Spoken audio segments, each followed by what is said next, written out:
হবিগঞ্জে এখনো কাটেনি বিদ্যুৎ বিভ্রাট। কিছু এলাকার সরবরাহ শুরু হলেও পুরোপুরি স্বাভাবিক হতে পারে আগামীকাল। রাতে আগুন লাগে শাহাজি বাজার বিদ্যুৎ উপকেন্দ্রে। গতকালকে 7টা থেকে বিদ্যুৎ নাই, সারা রাত্রে বিদ্যুৎ আসে নাই, ব্যবসা বাণিজ্য একেবারে বন্ধ। চরম ভোগান্তিতে আছি, আমাদের রেস্টুরেন্ট বন্ধ।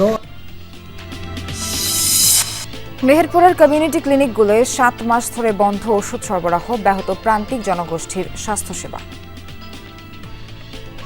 চুলকানি হয়েছে, আমি এসে ওষুধ পালাম না, আরেকজন এসে একটু জ্বরের ওষুধ পাইল না। ওষুধ আগে যেটা আসতো তখন ধরেন ফাতা দিতে পারতো, 10টা দিতে পারতো, কিন্তু এখন তো 10টা দিতে পারে না। বছরের অর্ধেক সময় জলাবদ্ধ থাকায় ভোগান্তিতে জামালপুরের পলাশতল এলাকার বাসিন্দারা। সংস্কারের অভাবে বেহাল হবিগঞ্জের শাস্তাগঞ্জ দেউন্দি সড়ক।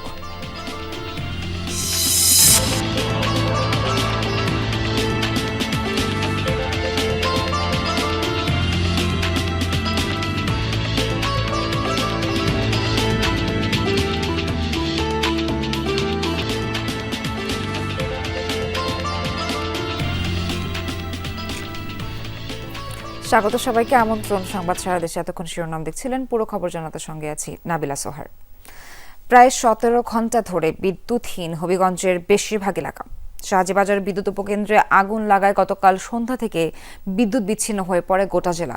সকালে শহরের কিছু এলাকায় সরবরাহ স্বাভাবিক হয়, বিদ্যুৎ না থাকায় চরম ভোগান্তি পোহাতে হচ্ছে বাসিন্দাদের। স্থানীয়রা জানায়, বৃহস্পতিবার সন্ধ্যার দিকে শাহজিবাজার বিদ্যুৎ উপকেন্দ্রে হঠাৎ বিস্ফোরণের শব্দ শোনা যায়, মুহূর্তেই জ্বলে ওঠে আগুন।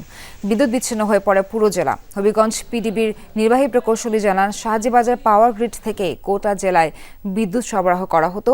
ধারণা, যান্ত্রিক কোনো ত্রুটি থেকে ট্রান্সফরমার বিস্ফোরণ হয়েছে। মেরামত শেষে ক্ষয়ক্ষতি নিরূপণ ও অগ্নিকাণ্ডের কারণ নিশ্চিতভাবে জানা যাবে বলেও জানিয়েছে পিডিবি। পল্লী বিদ্যুতের আওতাধীন এলাকাগুলোতে আগামীকাল নাগাদ বিদ্যুৎ সরবরাহ স্বাভাবিক হতে পারে বলে জানিয়েছেন প্রতিষ্ঠানটির জিএম। গতকালকে 7টা থেকে বিদ্যুৎ নাই, সারা রাত্রে বিদ্যুৎ আসে নাই, ব্যবসা বাণিজ্য একেবারে বন্ধ। আমরা খুব বিভ্রান্ত আছি, মানে পানিগুলো তুলতে পারতেছি না, এখন পর্যন্ত কারেন্ট নাই। চরম ভোগান্তিতে আছি, আমাদের রেস্টুরেন্ট বন্ধ। পার্টি বুকিং ছিল, ক্যান্সেল হয়ে গেছে। এ বিষয়ে সবশেষ আপডেট জানাতে হবিগঞ্জ থেকে যুক্ত হচ্ছেন সহকর্মী প্রদীপ দাস সাগর। প্রদীপ, উপকেন্দ্র মেরামত কত দূর হলো আর কখন নাগাদ বিদ্যুৎ সরবরাহ একেবারে স্বাভাবিক হতে পারে বলে জানতে পারলেন? সোহার, আসলে উপকেন্দ্র মেরামতের যে কাজ সেটি আসলে চলছে, সেটি গতকাল রাত থেকে শুরু হয়েছে। আর বিদ্যুৎ সরবরাহ স্বাভাবিকের যে বিষয়টি বললেন সেটি আসলে বেশ কিছুটা সময় লাগবে। আগামীকাল নাগাদ হয়তো হবিগঞ্জ জেলার যে বিদ্যুৎ সরবরাহ সেটি হয়তো স্বাভাবিক হতে পারে। আর আমরা পিডিবি এবং আরএবি দুই কর্তৃপক্ষের সাথে আলাপ করেছি। তারা যেটা জানিয়েছেন, পিডিবি যেটি জানিয়েছে যে হবিগঞ্জ জেলায় তাদের চাহিদা হচ্ছে 18 মেগাওয়াট এবং তার মধ্যে 10 মেগাওয়াট বিদ্যুৎ তারা সরবরাহ করতে পারছেন। এর ফলে শহরের অর্ধেক অংশ মোটামুটি বিদ্যুতের আওতায় চলে এসেছে। আর আরএবির যে বিষয়টি, পল্লী বিদ্যুতের 170 মেগাওয়াট আসলে হবিগঞ্জ জেলার চাহিদা। তারা জেলার 9টি উপজেলাতে বিদ্যুৎ সরবরাহ করে থাকেন। এখানে তারা পাচ্ছেন 25 থেকে 30 মেগাওয়াট। ফলে পল্লী বিদ্যুতের একটি বড় অংশ আসলে এখনও অন্ধকারে রয়েছে। আর গতকালকের অগ্নিকাণ্ডে আসলে পল্লী বিদ্যুতের ক্ষয়ক্ষতির পরিমাণটি বেশি হয়েছে, যে কারণে তাদের নতুন যন্ত্রপাতি এনে সেগুলো বসিয়ে তারপর আসলে বিদ্যুৎ সরবরাহ স্বাভাবিক করতে হবে। এজন্য যথেষ্ট সময় প্রয়োজন। পল্লী বিদ্যুতের জিএম আমাদেরকে যেটি জানিয়েছেন যে আগামীকাল নাগাদ হয়তো তারা বিদ্যুৎ সরবরাহ স্বাভাবিক করতে পারবেন, সেই লক্ষ্যেই তারা কাজ করে যাচ্ছেন। আর একটি বিষয় বলে রাখি, গত 15 ঘন্টা আসলে হবিগঞ্জ শহর বিদ্যুৎবিহীন থাকায় জেলার শহরের যারা নাগরিক রয়েছেন বা জেলাবাসী যারা, তারা আসলে চরম দুর্ভোগ তাদের পোহাতে হয়েছে। বিশেষ করে পানি সংকট একটি বড় ধরনের সংকট ছিল, যেহেতু কোনো ধরনের ঘোষণা ছাড়ে হঠাৎ করে অগ্নিকাণ্ডের ঘটনায় যেহেতু কোনো নোটিশ দেওয়ার আসলে সুযোগ ছিল না, যে কারণে ভোগান্তির পরিমাণটা অনেক বেশি হয়েছে। সব কিছু মিলিয়ে যেটি ধারণা করা যাচ্ছে, আগামীকাল নাগাদ হয়তো জেলার বিদ্যুৎ সরবরাহ পুরোপুরি স্বাভাবিক হবে। এর আগ পর্যন্ত আংশিক বিদ্যুৎ সরবরাহ করে আসলে জেলাবাসীকে লোডশেডিংয়ের মাধ্যমে হয়তো বিদ্যুৎ সরবরাহ করা হবে। মুন্সিগঞ্জের ঢাকা মাওয়া এক্সপ্রেসওয়েতে সড়ক দুর্ঘটনায় একজন নিহত হয়েছেন। আহত হয়েছেন কমপক্ষে 5 জন। ভোর 6টার দিকে কামারখোলা এলাকায় দুর্ঘটনা ঘটে। ফায়ার সার্ভিস জানায়, ময়মনসিংহের গৌরীপুর থেকে ফরিদপুরে আটরশি দরবার শরীফের উদ্দেশ্যে যাচ্ছিল বাসটি। কামারখোলা এলাকায় পৌঁছালে পেছন দিক থেকে একটি ট্রাক ধাক্কা দেয় বাসটিকে। ঘটনাস্থলেই মারা যান বাস যাত্রী আব্দুল কুদ্দুস। তার বাড়ি ময়মনসিংহের নান্দাইলে। আহতদের উদ্ধার করে শ্রীনগর উপজেলা স্বাস্থ্য কমপ্লেক্সে নেওয়া হয়। ট্রাকটি জব্দ করা হলেও পালিয়ে যায় চালক।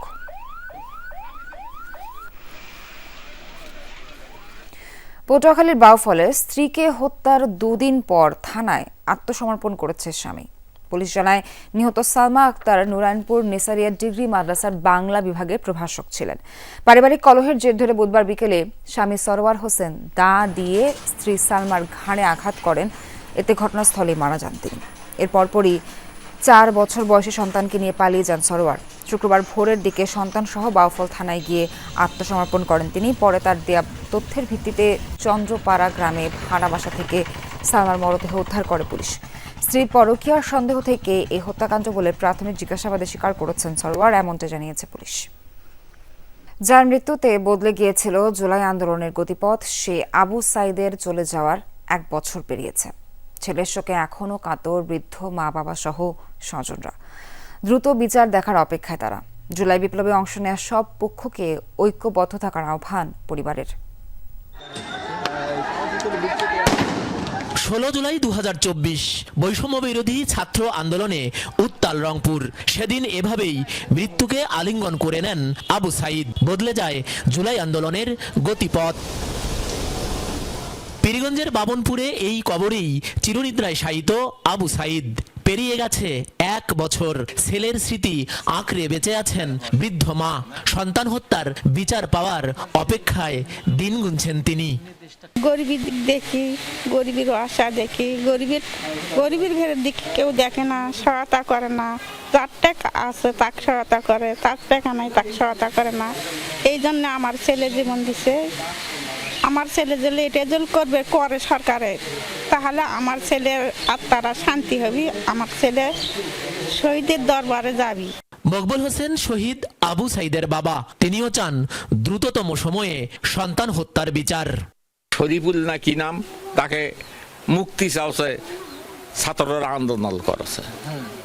অপরাধীর আন্দোলন করে কি হবে? যাই অপরাধী তাই অপরাধী। এখন পুলিশ হোক চাই কিছু হোক, কোক্কার হোক, ভিসি হোক, যাই অপরাধী তাই অপরাধী। এটা আমি চাওছি যে নির্দিষ্ট যারা অপরাধী তার বিচার হোক। আমি বিচার দেখতে চাই। সরকারের কাছে আকুল আবেদন।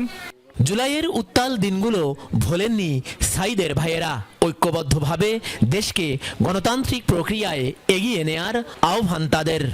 কেউ চাচ্ছে দ্রুত সময়ের মধ্যে নির্বাচন, কেউ চাচ্ছে সংস্কার, কেউ এভাবে চলতেছে। আমরা চাই এই রকম না, আপনারা সকলে ঐক্যমত হন। যারা বিপ্লবী শক্তি ছিলেন সবাই একসাথে রাজপথে লড়াই করেছেন, তা আপনারা একমত হন, আপনারা জনকল্যাণমুখী আপনারা কাজ করেন।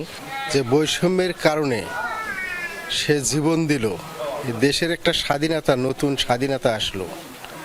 এই স্বাধীনতার আমরা কোনো প্রকার কোনো আলামত এখনো আমরা দেখতে পাইনি। তার বিচারের এখনো আমরা কোনো অগ্রগতি পাইলাম না। তো এই দুঃখের কথা কার কাছে বলবো? ট্রাইব্যুনালে আবু সাইদ হত্যা মামলায় 30 আসামির অভিযোগ গঠনের আদেশ আগামী 6 আগস্ট। সরকার মাঝারুল মান্নান, যমুনা নিউজ, রংপুর। মেহেরপুরের কমিউনিটি চিকিৎসা ক্লিনিকগুলোয় 7 মাস ধরে যাচ্ছে না ওষুধ। খালি হাতে ফিরে যাচ্ছেন রোগীরা। ব্যাহত হচ্ছে প্রান্তিক জনগোষ্ঠীর স্বাস্থ্যসেবা। উপজেলা স্বাস্থ্য কর্মকর্তা বলছেন, ওষুধ সংকট সমাধানের আশ্বাস দিয়েছে কর্তৃপক্ষ। গেল 6 মাস ধরে মেহেরপুরের কমিউনিটি ক্লিনিকগুলোয় ওষুধ সরবরাহ বন্ধ। কাঙ্ক্ষিত সেবা না পেয়ে ফিরে যাচ্ছেন রোগীরা। ব্যাহত হচ্ছে গ্রামীণ স্বাস্থ্যসেবা। কমিউনিটি ক্লিনিকগুলোয় 27 রকমের ওষুধ বরাদ্দ, কিন্তু বর্তমানে দেয়া হচ্ছে শুধু অ্যাসিডিটি ও ভিটামিনের ট্যাবলেট। আবার কোনো কোনো ক্লিনিকে ওষুধই নেই। রোগীরা জানান, চিকিৎসা নিতে এসে কেবল পরামর্শ নিয়েই ফিরতে হচ্ছে। গুরুতর হলে পাঠানো হচ্ছে মেহেরপুর 250 শয্যা জেনারেল হাসপাতালে। চুলকানি হয়েছে, আমি এসে ওষুধ পেলাম না। আরেকজন এসে একটু জ্বরের ওষুধ পাইল না, প্যারাসিটামলও পাইল না। ওষুধ পেয়েছি, এখন পাচ্ছিনি। মেহেরপুর হাসপাতালে যেতে হয়, সিরিয়াল দিতে হয় ছোটোখাটো অসুখের নিয়ে। এখান থেকে মেহেরপুরে যাইতে লাগে প্রায় 3 কিলো। এখান থেকে কষ্ট করে মুরব্বীগুলো। আগে আপনার অ্যামোক্সিলিন আসতো, এখন অ্যামোক্সিলিন আসে না। মেট্রোজোল আসতো, সেটাও আসে না। এখন ধরেন ওষুধ আগের চাইতে কমিয়ে দিয়েছে। ওষুধ আগে যেটা আসতো তখন ধরেন ফাতা দিতে পারতো, 10টা দিতে পারতো, কিন্তু এখন তো 10টা দিতে পারে না, এখন 5টা দেয়। স্বাস্থ্যকর্মীরা বলছেন ৩ মাস পর পর প্রত্যেক ক্লিনিকে ৩ কার্টুন করে সরকারি ওষুধ পাঠানোর কথা থাকলেও যাচ্ছে না। নিয়মিত বরাদ্দের সাথে পাওয়া অতিরিক্ত ওষুধ দিয়ে নামমাত্র চলছে কার্যক্রম। এত পরিমাণে চাপ থাকতো, মানে আমরা সারাদিন কাজ করে উঠতে পারতাম না, মানে খাতাপত্র, তাদের ওষুধ দেওয়া, সব কিছু কম্পিউটারের রিপোর্ট দেওয়া, আমাদের কয়া রিপোর্ট দেওয়া লাগে, মাসিক রিপোর্ট দেওয়া লাগে, এগুলো সব। এখন ১ মাস যাবৎ ওষুধ নাই। ওষুধ না পাওয়ার কারণে ভোগান্তি পাচ্ছে এবং সেই ক্ষেত্রে দেখা যাচ্ছে রোগী স্বল্পতা কমে গেছে, মানুষের যে আস্থা ভোজন কমিটির উপরে সেটা মানুষ কষ্ট পাচ্ছে। উপজেলা স্বাস্থ্য ও পরিবার পরিকল্পনা কর্মকর্তা জানিয়েছেন, শিগগিরই ক্লিনিকগুলোয় ওষুধ সরবরাহের মাধ্যমে সংকট নিরসন করা হবে। ওষুধের কিছু স্বল্পতা থাকার কারণে সব উপজেলাতে আমাদের পরবর্তী যে মাঝখানে আরেকটা মানে আরো 2টা টার্মে যে আসার কথা ছিল সেটা সরবরাহ করা সম্ভব হয়নি। প্রিভিয়াস এরকম কিছু ওষুধ ছিল, সেইগুলা দিয়ে আমরা এতদিন সীমিত আকারে যতটা সম্ভব সার্ভিসকে চালু রাখা, আমরা সেটা চালু রেখে যাচ্ছি। সংকট সেটা ইনশাল্লাহ কেটে যাবে। জেলায় সব মিলিয়ে ২৬টি কমিউনিটি ক্লিনিক। গেল ডিসেম্বরের পর থেকে কোনো ক্লিনিকেই ওষুধ সরবরাহ হয়নি। সাবরিনা লিজা, যমুনা নিউজ। জলাবদ্ধতায় চরম দুর্ভোগে জামালপুরের পলাশতলা এলাকার বাসিন্দারা। বছর অন্তত ৬ মাস নিত্যসঙ্গী দুর্গন্ধযুক্ত ময়লা পানি। নিয়মিত কর দিয়েও পাচ্ছেন না কোনো সমাধান। কর্তৃপক্ষ বলছে দ্রুতই পানি নিষ্কাশনের ব্যবস্থা হবে। ছোট্ট এই খুপড়ি ঘরেই আশ্রয় ৮০ বছরের আবেদন বেগমের। জীবনের শেষ প্রান্তে এসে ঠাঁই মিলেছে এখানে।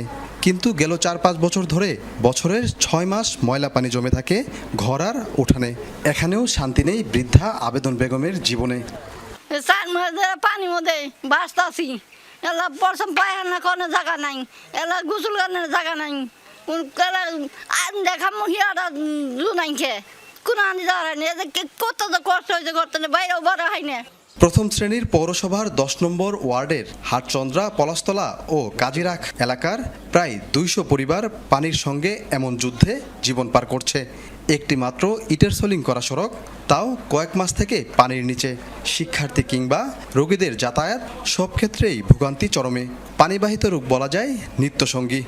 দীর্ঘ ৬ মাস এই রাস্তার মধ্যে পানি জমান বাড়তে থাকে। আমরা বাচ্চা নিয়ে স্কুলে যাইতে পারি না, বাজার ঘাট করতে পারি না। বাচ্চা কাচ্চার শরীরের মধ্যে খাজলি হইয়া ঘা হইয়া বেড়ে গেছে গায়ে এই পানি, নোংরা পানি। একটু বৃষ্টি হইলেই রাস্তার মধ্যে পানি, তারপরে মানুষজন চলতে পারে না, চলতে গেলেই পড়ে জায়গা। দীর্ঘদিনের জলাবদ্ধতায় অনাবাদি প্রায় ৩০০ একর জমি। মসজিদে যেতে পারেন না মুসল্লিরা। রান্না, খাওয়া দাওয়া, বিশুদ্ধ পানিসহ মৌলিক চাহিদা পূরণেও হিমশিম খাচ্ছেন বাসিন্দারা। এমনকি সামাজিক অনুষ্ঠান এবং বিয়ে শাদিও বন্ধ। একাধিকবার আবেদন করেও সমাধান করেনি পৌরসভা।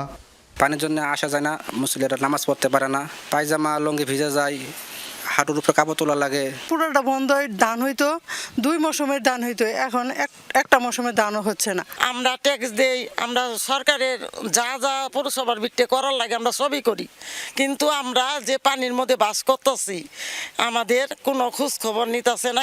তবে পৌর কর্তৃপক্ষ জানায়, শহরের জলাবদ্ধতার পয়েন্টগুলো ইতিমধ্যে চিহ্নিত করা হয়েছে। অগ্রাধিকার ভিত্তিতে দ্রুত সমস্যা সমাধানের উদ্যোগ নেওয়া হবে বলেও জানানো হয়। অঞ্চলের মানুষের যাতে করে এই পানিবন্দী অবস্থায় না থাকতে হয়, তার জন্য ওই পানিগুলো নিঃসরণে আমরা ব্যবস্থা করব। একই সাথে আমাদের এই পৌরসভায় যে বড় ড্রেনগুলো রয়েছে, এই ড্রেনগুলোর সাথে কিভাবে ওই পানিগুলোকে নিঃসরণ করা যায় তার একটা উপায় আমরা বের করার চেষ্টা করব। ১.৫ শতাব্দী পুরনো পৌরসভার বহু এলাকাতেই পৌঁছায়নি নাগরিক সেবা। বর্ষাকালে জলাবদ্ধতা হয়ে ওঠে এখানকার বড় ধরনের সমস্যা। সাগর ফরাজি, যমুনা নিউজ, জামালপুর। জনভোগান্তির অপর নাম হবিগঞ্জের শায়েস্তাগঞ্জ দেউন্দি সড়ক। খানাখন্দে ভরা রাস্তায় নিয়মিত চলাচল হয়ে উঠেছে অসহনীয়। সীমাহীন দুর্ভোগে স্থানীয়দের বাড়ছে ক্ষোভ। এলজিইডিও ঠিকাদার বলছে, কাজের মেয়াদ বাড়ানো হলে দ্রুতই শুরু হবে সংস্কার। ছোট বড় গর্ত আর খানাখন্দে ভরা, অথচ এটি হবিগঞ্জের শায়েস্তাগঞ্জ দেউন্দি সড়ক। বেহাল এই সড়কে প্রতিদিন চলাচল করেন 4টি ইউনিয়নের কয়েক হাজার মানুষ। গেল বছর 7 আগস্ট সংস্কারের কার্যাদেশ দেয়া হলেও নেই অগ্রগতি। কয়েক মাস আগে পুরনো কার্পেটিং তুলে ফেলে ঠিকাদারি প্রতিষ্ঠান, কিন্তু কাজ শুরু করেনি। ফলে পুরো সড়কেই অসংখ্য গর্ত। এখন পর্যন্ত কাজের কোনো কিতেই নেই। এই যে আডু পর্যন্ত পানি, সামনে গাতা, অনেক বড় বড় গাতা, এই গাতায় দিয়ে আমরা সাইকেল নিয়ে যাওয়া লাগে। রাস্তায় আমরা চলাচল হওয়ার কোনো অবস্থান নাই, মানে ডেলিভারি রুগী তো অনেকগুলো আছে বা খেতে আছে, এগুলো নিয়ে রুগীর সুগী নিয়ে যাওয়ার মতো কোনো অবস্থান নাই। এরা খুঁজছে যে আমরা তুইয়া গেছিল, কেউ আইয়া দেখলো না, আমরা মানববন্ধন করছি, করার পরও দেখা যায় আমরা এই রাস্তাটা হইতেছে না। চালকদের অভিযোগ, চলাচলে প্রতিনিয়ত পড়তে হয় দুর্ঘটনায়, নষ্ট হচ্ছে পরিবহনের যন্ত্রাংশ, যা আয় করেন বড় অংশই চলে যায় মেরামতে। সিএনজি চালাই বাচ্চা আচ্ছার লাগি ভাত নিতাম পারি না, রুজি করতাম পারি না, গাড়ি ঘুরিয়ে ভাঙ্গা শেষ। মানুষের অবস্থা পুরা খারাপ, যে মানুষটা যাইতে আছে সুস্থে, এটা অসুস্থ জায়গায় রাস্তা পাই গেল। আটকে জায়গাতে পানি লাগে, জায়গাতে ঠালান লাগে, গাড়ির রান টান ফাইটে জায়গা, বডি ফাইটে জায়গা, প্রতিদিন 2-3টা গাড়ি আমরা এই রোডে একটা দুর্ঘটনা ঘটে। এলজিইডি কর্মকর্তা জানান 2023-24 অর্থ বছরে শায়েস্তাগঞ্জ থেকে শাকির মোহাম্মদ বাজার পর্যন্ত 3 কিলোমিটার 887 মিটার সড়ক মেরামতের উদ্যোগ নেওয়া হয়। 3,97 লাখ টাকায় কাজ পায় মেসার্স কেবি কনস্ট্রাকশন, যার মেয়াদ শেষ হয় গত 13 মার্চ। কাজের মেয়াদ বাড়ানো হলে 3 মাসের মধ্যে সংস্কার সম্পন্ন হবে, জানান এলজিইডির নির্বাহী প্রকৌশলী। একই দাবি ঠিকাদারের। বৃষ্টি বাদল, এটার কাজটা একটু বিলম্ব হয়েছে, দ্রুত ইনশাল্লাহ কাজটা শেষ করে দেব। ঠিকাদারের কাজের মেয়াদ মার্চ মাসে শেষ হয়ে গেছে, কিন্তু ঠিকাদার কাজটি বাস্তবায়নের জন্য সময় চেয়ে আবেদন দিয়েছেন। তা আবেদন মঞ্জুর হলে কাজটি ঠিকাদার 3 মাসের মধ্যে বাস্তবায়ন করবে বলে আমাদের কথা দিয়েছে। দ্রুততম সময়ের মধ্যে শায়েস্তাগঞ্জ দেওবন্দি সড়কে দুর্ভোগের অবসান হবে, এমনটাই প্রত্যাশা স্থানীয়দের। প্রদীপ দাস সাগর, যমুনা নিউজ, হবিগঞ্জ।